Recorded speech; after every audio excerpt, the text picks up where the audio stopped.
En termes militaires, c'est ce qu'on appelle une réponse graduée, menée ici par les juristes à la pointe de la contestation face à la ministre Valérie Pécresse qui ne cède pas. Poursuite du mouvement de grève et maintien de la menace de report des délibérations du premier semestre. Les enseignants-chercheurs refusent le changement de leur statut, en tout cas dans le décret qui leur est proposé. Il y a un moment où il faut dire que ça ne va plus. Et là, ça ne va plus du tout. D'autant que nos réclamations sont extrêmement limitées. Car ils ne sont pas contre une évaluation, mais demandent à ce qu'elle soit réalisée par leurs pairs avec une instance nationale.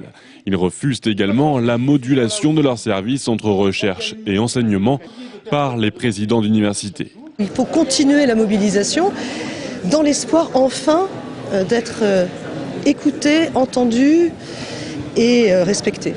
À l'appel de la coordination nationale, les étudiants pourraient se joindre au mouvement. Un appel à la manifestation est lancé pour ce jeudi après-midi. Et on n'a pas envie de s'entendre dire que les enseignants prennent en otage les étudiants. Les juristes n'en demandent pas tant, mais juste une compréhension et un soutien moral. Il faut que vous preniez votre charge, en quelque sorte, dans l'inconvénient que ça représente. Le fait de ne pas avoir vos enseignements. Quant au syndicat uni, la droite étudiante, qui a d'abord soutenu le mouvement, se dit toujours opposée au décret, mais également à la grève de leurs enseignants. Ça nous semble illogique d'utiliser deux moyens d'action contre les étudiants qui vont à l'encontre de nos droits. Les professeurs sont légitimement embarrassés dans une mobilisation qui leur prend du temps, mais il faut voir qu'on a une année à préparer. Est-ce que je peux dire au Congrès que les étudiants de la fac ont entendu notre message et soutiennent nos mouvements et nos revendications ?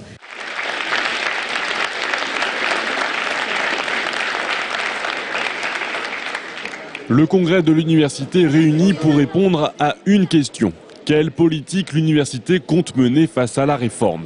Les enseignants-chercheurs, représentés par le doyen, demandent un moratoire, la suspension de tous les travaux des instances universitaires et l'ouverture de négociations.